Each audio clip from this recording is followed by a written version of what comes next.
إن الحمد لله نحمده ونستعينه ونستغفره ونعوذ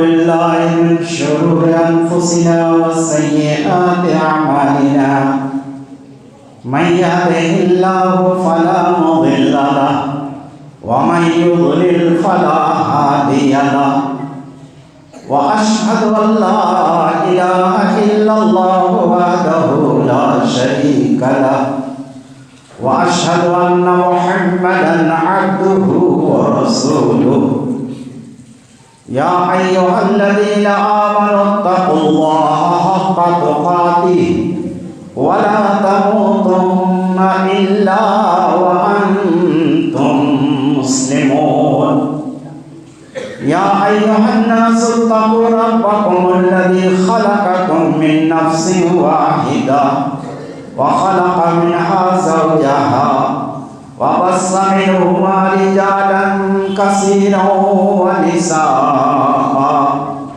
واتقوا الله الذي تساءلون به والأرحام إن الله كان عليكم رقيبا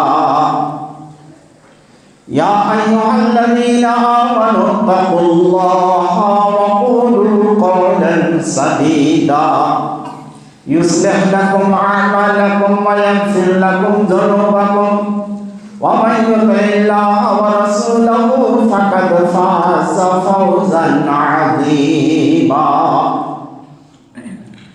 أما بعد فإن أصدق الحديث كتاب الله وأحسن الهدي هدي محمد صلى الله عليه وسلم وشر الأمور محدثاتها وكل محدثة بدعة وكل بدعة ضلالة وكل ضلالة في النار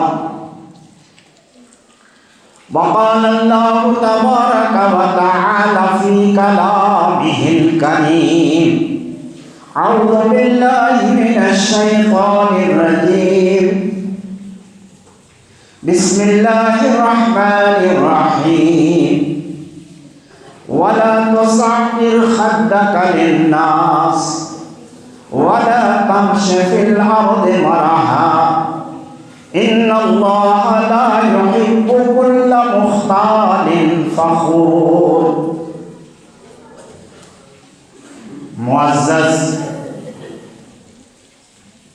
حاضرین جمعہ اور حاضرات جمعہ، خطبہ مسنونہ کے بعد قرآن مقدس کی آیت کریمہ سورہ لقمان کی آیت نمبر 18 آپ کے سامنے پیش کی گئی ہے۔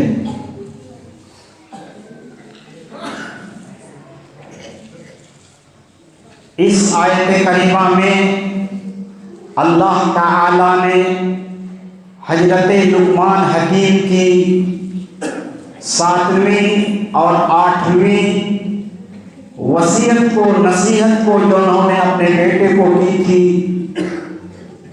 ذکر فرمایا ہے۔ 7ویں نصیحت گزشتہ جمعہ آپ سن چکے ہیں۔ آج حضرت لقمان حکیم کی 8ویں نصیحت جو انہوں نے اپنے بیٹے کو کی تھی۔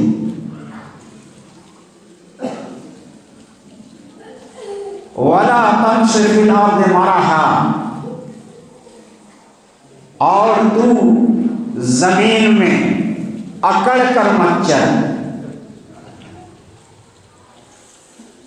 إِنَّ اللَّهَ لَا يُحِبُّ كُلَّ مُخْتَالٍ فَخُورٍ، بے شک اللہ ہر اکڑنے والے، تکبر کرنے والے، فخر کرنے والے کو پسند نہیں کرتا ہے۔ اور اللہ تعالیٰ نے سورہ بنی اسرائیل کے اندر بیان فرمایا وَلَا تَمْشِ فِي الْأَرْضِ مَرَحًا إِنَّكَ لَن تَخْرِقَ الْأَرْضَ وَلَن تَبْلُغَ الْجِبَالَ طُولًا، اور زمین میں تو اکڑ کر تکبر کی چال نہ چل، تم اپنی چال سے نہ زمین کو پھاڑ سکتے ہو اور نہ لمبائی میں پہاڑ کی اونچائی کے برابر ہو سکتے ہو۔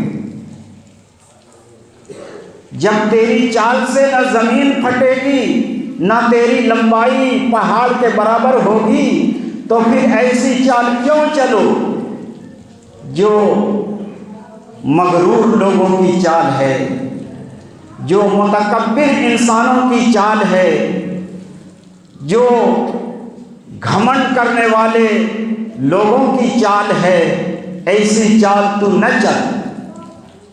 اپنے بیٹے کو نصیحت کرتے ہوئے حضرت لقمان حکیم نے اپنے بیٹے کو یہ 8ویں نصیحت کی تھی۔ اللہ تعالیٰ نے اپنا نام کبیر بھی رکھا ہے اور اپنا صفاتی نام ان کا متکبر بھی ہے اور ان کا صفاتی نام متعال بھی ہے۔ کبیر کا معنی بہت بڑا، یعنی اللہ بہت بڑا ہے، متکبر معنی بھی بہت بڑا، متعال معنی بہت بلند۔ یہ صرف اللہ کو زیب دیتا ہے، بڑائی، کبریائی، تکبر صرف اللہ کو زیب دیتا ہے، اللہ ہی کے لیے ہے، کسی کے لیے نہیں۔ اللہ فرماتا ہے سورہ جاثیہ کے اندر وَلَهُ الْكِبْرِيَاءُ فِي السَّمَاوَاتِ وَالْأَرْضِ وَهُوَ الْعَزِيزُ الْحَكِيمُ۔ اللہ ہی کے لیے بڑائی ہے، کبریائی ہے، آسمانوں میں اور زمینوں، اور وہ غالب حکمت والا ہے۔ اور اللہ تعالیٰ نے، اللہ کے نبی نے فرمایا کہ اللہ تعالیٰ فرماتا ہے، یعنی حدیث قدسی ہے،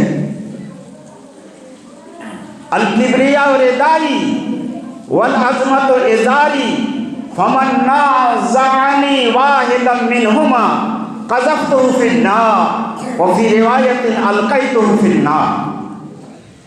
ابو داؤد کی روایت ہے، اللہ تعالیٰ فرماتا ہے تکبر میری چادر ہے، بڑائی میری چادر ہے، اور عظمت و بلندی میری ازار ہے۔ جو شخص مجھ سے ان دونوں کو چھیننے کی کوشش کرے گا تو میں اس کو جہنم میں پھینک دوں گا۔ یعنی جو شخص تکبر کرے گا، جو تکبر صرف اور صرف میری صفت ہے، وہ صفت اگر کوئی انسان اپنے اندر پیدا کرنے کی کوشش کرے گا، قذفتہ فی النار یا القیتہ فی النار، تو میں اس کو جہنم میں ڈال دوں گا، جہنم میں پھینک دوں گا۔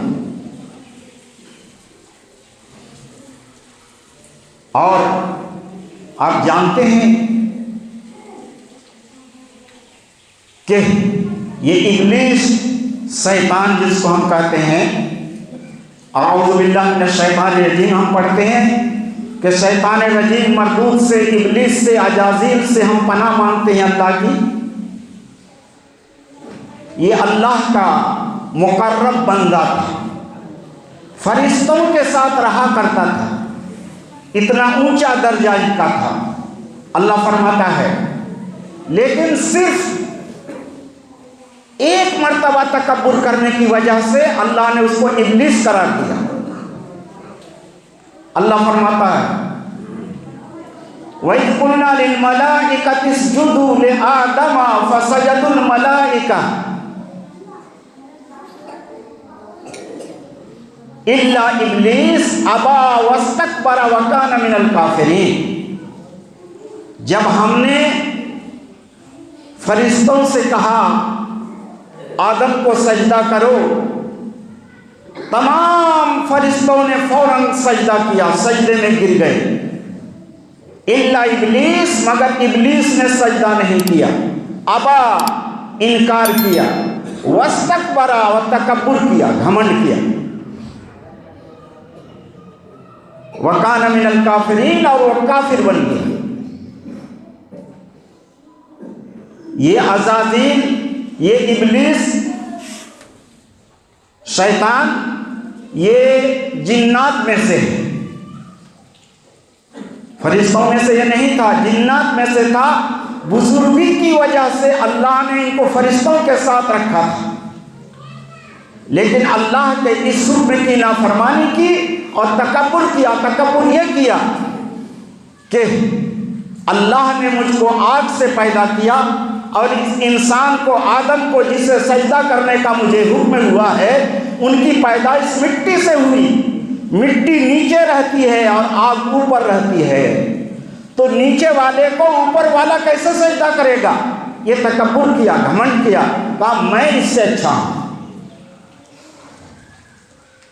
اگر کوئی انسان یہ کہتا ہے کہ میں اس سے اچھا ہوں تو یہ تکبر ہے۔ اسی وجہ سے، اسی تکبر کی وجہ سے اللہ نے اس کو راندہ درگاہ قرار دیا کہ جاؤ، آج سے تم مردود ہو، آج سے تم مطرود ہو، آج سے تم مرجوم ہو، آج سے تم شیطان رجیم ہو۔ قیامت تک لوگ تجھ پر لعنت اور ملامت بھیجیں گے، صرف تکبر کرنے کی وجہ سے اور اللہ کی نافرمانی کی وجہ سے وہ اللہ کے دربار سے بھگا دیا گیا۔ معلوم یہ ہوا کہ تکبر، گھمنڈی، یہ شیطان کی صفت ہے، یہ شیطان کی چال ہے۔ اگر کوئی انسان تکبر کرتا ہے، اپنے آپ کو اچھا اور بڑا سمجھتا ہے، تو وہ شیطان کا چیلا ہے، اللہ کا بندہ نہیں ہے۔ وہ شیطانی صفت ان کے اندر موجود ہے جس کو اللہ ناپسند فرماتا ہے۔ ان اللہ لا یحب کل مختال فخور، ہر فخر کرنے والے، تکبر کرنے والے کو اللہ پسند نہیں کرتا، یہ شیطان کی صفت ہے۔ اسی لیے فارسی شاعر نے کہا تھا، تکبر عزازیل را خار کر، بزندان لعنت گرفتار کر۔ تکبر نے شیطان کو ذلیل اور رسوا کیا، اللہ کے دربار سے ان کو بھگا دیا گیا اور لعنت کے قید خانے میں گرفتار ہو گیا۔ سب اس پر لعنت بھیجتے ہیں، کیا کہتے ہیں؟ اعوذ باللہ من الشیطان الرجیم من ہمزہ ونفخہ ونفثہ۔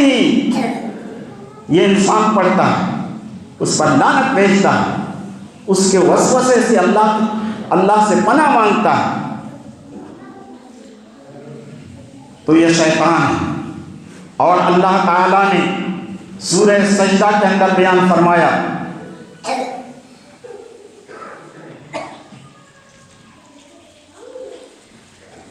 جو آیت سجدہ ہے، جمعہ کے دن عام طور سے جمعہ کی پہلی رکعت میں سورہ سجدہ تلاوت کی جاتی ہے، اور اسی آیت کریمہ کے اندر جب قاری پہنچتا ہے تو سجدہ کرتا ہے۔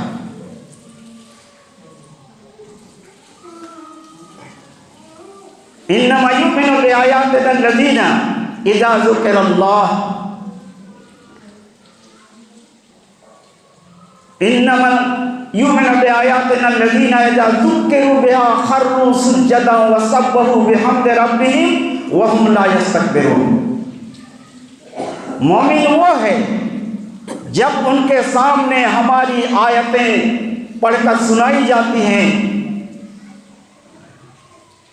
تو وہ سجدے میں گر پڑتے ہیں، خروا سجدا، سجدے میں وہ گر پڑتے ہیں، وسبحوا بحمد ربهم، اور اپنے رب کی تعریف کے ساتھ رب کی پاکی بیان کرتے ہیں، وہم لا یستکبرون، اور وہ تکبر نہیں کرتے۔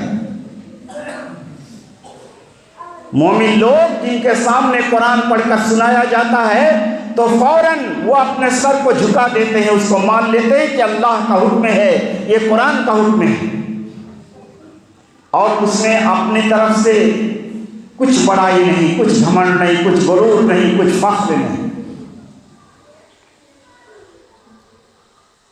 حضرت سلمہ بن اکوع رضی اللہ تعالیٰ عنہ ایک صحابی ہیں، راوی حدیث ہیں، وہ بیان فرماتے ہیں کہ اللہ کے نبی صلی اللہ علیہ وسلم کے سامنے ایک آدمی کھانا کھا رہا تھا بائیں ہاتھ سے، دائیں ہاتھ سے کھانا چاہیے اور بائیں ہاتھ سے کھانا کھا رہا تھا۔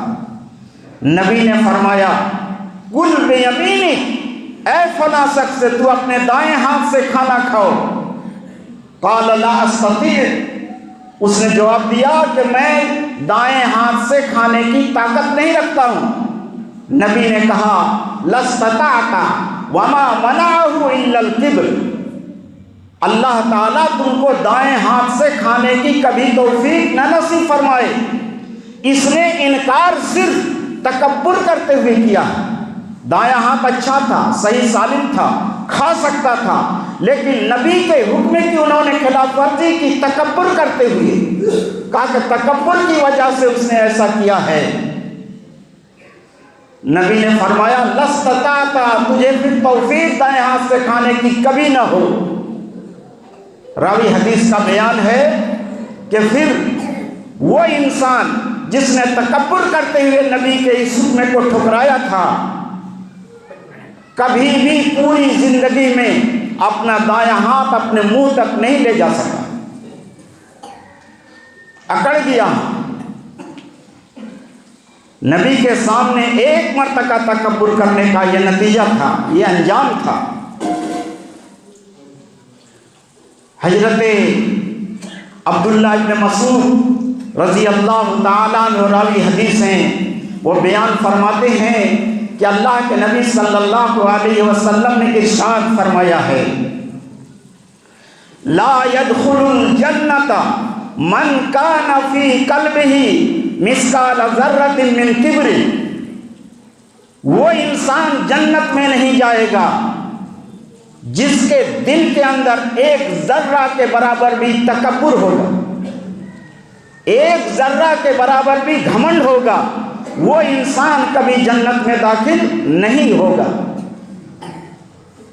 قال رجل یا رسول اللہ، ایک آدمی نے کہا اے اللہ کے رسول، ان الرجل یحب ان یکون ثوبہ حسنا ونالہ حسنا، آدمی پسند کرتا ہے، چاہتا یہ ہے کہ اس کا کپڑا اچھا ہو، اس کے جوتے اچھے ہوں، تو کیا یہ بھی تکبر ہے؟ نبی نے فرمایا قال ان اللہ جمیل یحب الجمال، اللہ خوبصورت ہے اور خوبصورتی کو پسند کرتا ہے۔ اچھا کپڑا پہننا اور اچھا جوتا پہننا اور اچھا لباس پہننا اور اچھا کھانا کھانا یہ تکبر نہیں ہے۔ نبی نے فرمایا تکبر کیا ہے؟ نبی نے فرمایا قال بطر الحق وغمط الناس، یہ تکبر ہے۔ بطر الحق، حق کو ٹھکرانا، حق کو ٹھکرا دینا، یہ تکبر ہے۔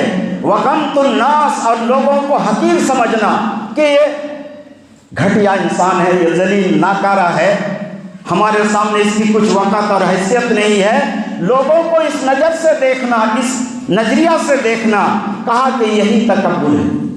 حق کو ٹھکرا دینا، کتاب و سنت کو ٹھکرا دینا، اللہ کی بات رسول کی بات کو ٹھکرا دینا، یہی تکبر ہے، اور لوگوں کو حقیر اور نادار سمجھنا یہی تکبر ہے۔ اور حضرت ابن عمرو بن عاص رضی اللہ تعالیٰ عنہ، یہ دونوں روایت جو میں نے بیان کیا یہ مسلم شریف کی روایت ہے، اور یہ ابن عمرو بن عاص کی روایت مسند احمد کی ہے۔ وہ بیان فرماتے ہیں کہ اللہ کے نبی صلی اللہ علیہ وسلم نے ارشاد فرمایا، جب حضرت نوح علیہ السلام کا انتقال کا وقت قریب آیا، ان کی موت قریب آ گئی، اب موت کے دہانے پر وہ موجود ہیں۔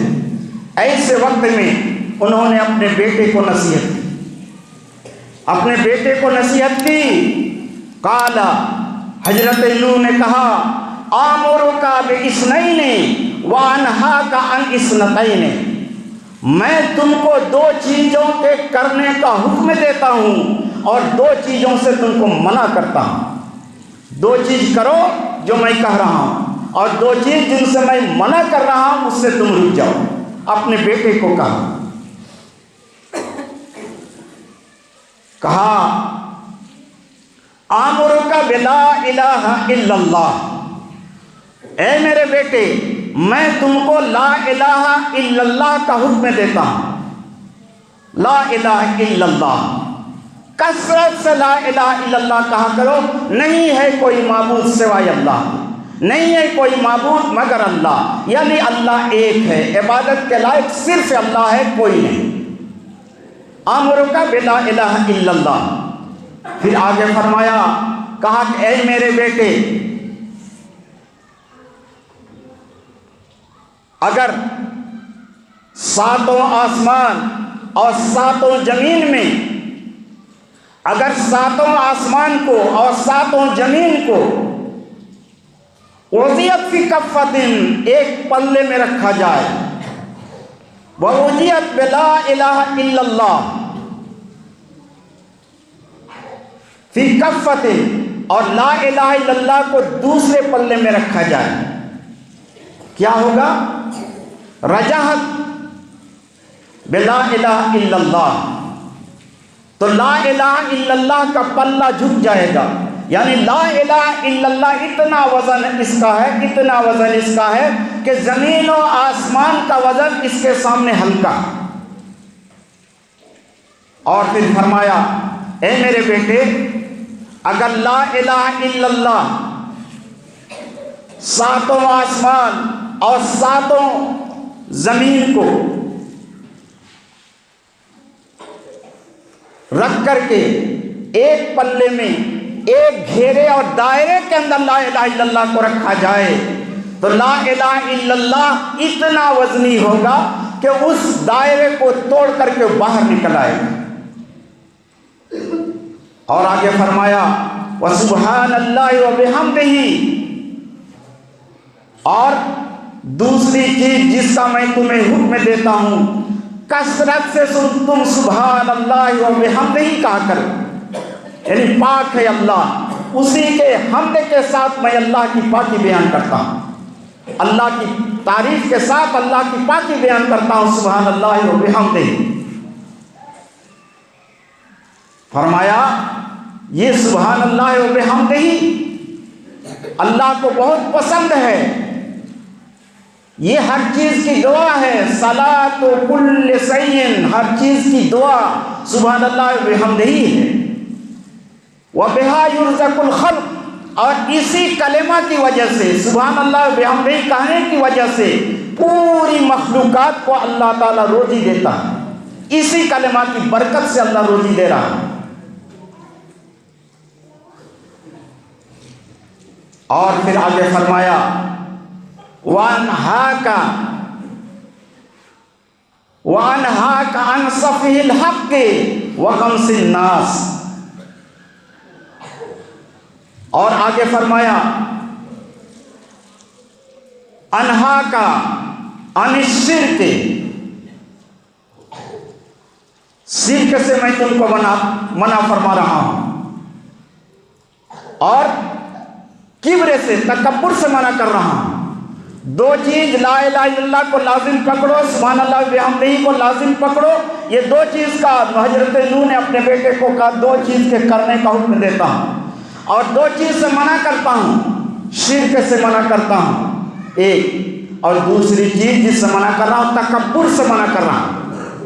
وَأَنْهَاكَ عَنِ الشِّرْكِ وَالْكِبْرِ، شرک سے اور کبر سے، تکبر سے منع کر رہا ہوں۔ راوی حدیث نے کہا کہ میں نے یا اللہ یا کسی صحابی نے نبی سے دریافت کیا، اے اللہ کے رسول آپ مجھے یہ بتائیے کہ شرک تو ہمیں معلوم ہے کہ اللہ کو چھوڑ کر کسی کو اللہ بنا لینا شرک ہے، یہ تو جانتے ہیں، لیکن کبر کیا چیز ہے؟ نبی نے فرمایا کہ کبر کیا ہے؟ سفر الحق و غمز الناس، یہی حق کو ٹھکرا دینا اور لوگوں کو حقیر جاننا، یہی تکبر ہے۔ یہ مسند احمد کی حدیث میں بھی یہی کہا گیا ہے کہ حق کو ٹھکرانا اور لوگوں کو حقیر جاننا، اور مسلم شریف کی حدیث میں بھی یہی ہے کہ بطر الحق و غمط الناس، حق کو ٹھکرا دینا اور لوگوں کو حقیر جاننا، تو یہ تکبر ہے۔ تکبر انسان کئی وجہ سے کرتا ہے، مال و جائیداد کی وجہ سے کرتا ہے، انسان اپنی خوبصورتی کی تکبر کرتا ہے، انسان اپنے طاقت کی تکبر کرتا ہے، انسان اپنے گیان اور بدھی کی وجہ سے تکبر کرتا ہے، انسان اپنے آپ کو بڑا سمجھتا ہے اس لیے کہ کسی بڑے عہدے پر وہ مامور ہے، انسان اس وجہ سے تکبر کرتا ہے کہ وہ بہت بڑا لیڈر ہے۔ بہت ساری صورتیں اس کی ہیں۔ تکبر کی 3 قسمیں ہیں۔ ایک تکبر کی پہلی قسم یہ ہے کہ اللہ پر تکبر کرنا، اللہ پر تکبر کرنا، جیسے فرعون نے، نمرود نے اور ان جیسے باغی لوگوں نے اللہ پر تکبر کیا تھا، اور فرعون نے تو یہاں تک کہا تھا انا ربکم الاعلی، اے لوگوں میں تمہارا سب سے بلند رب اللہ پر تکبر کرنا۔ محمد رسول اللہ صلی اللہ علیہ وسلم پر تکبر کرنا، یہ تکبر کی دوسری قسم ہے۔ محمد صلی اللہ علیہ وسلم، نبی پر تکبر کرنا، نبی پر تکبر کیا، ابو جہل نے تکبر کیا، ابو لہب نے تکبر کیا، اور ان جیسے بہت سے بے ایمان اور شیطان لوگوں نے نبی پر تکبر کیا، نبی کو ہیٹ جانا اور اپنے آپ کو اس سے اونچا جانا، اونچا سمجھنا، یہ تکبر کی دوسری قسم ہے، اور اس کی بہت لمبی لمبی بڑی بڑی مثالیں ہیں۔ اور تیسری قسم تکبر کی یہ ہے کہ ایک انسان دوسرے انسان کو حقیر سمجھے کہ میں تم سے بڑا ہوں، میں تم سے اچھا ہوں، یہ تکبر کی تیسری قسم ہے، اور یہ عام طور سے سماج میں، ماحول میں یہ پایا جاتا ہے کہ ایک انسان اپنے آپ کو اچھا سمجھتا ہے اور دوسرے کو حقیر سمجھتا ہے، نادان سمجھتا ہے، بے سمجھ سمجھتا ہے، بے گیانی سمجھتا ہے، بدھو سمجھتا ہے، اور اس کا مذاق بھی اڑاتا ہے۔ قرآن نے منع کیا ہے۔ تو یہ تکبر کی 3 قسمیں ہیں۔ اللہ پر تکبر یہ بھی حرام، نبی پر تکبر یہ بھی حرام، ایک انسان دوسرے انسان پر تکبر کرے یہ بھی حرام۔ اللہ رب العالمین ہمیں تکبر سے بچائے۔ وآخر دعوانا الحمدللہ۔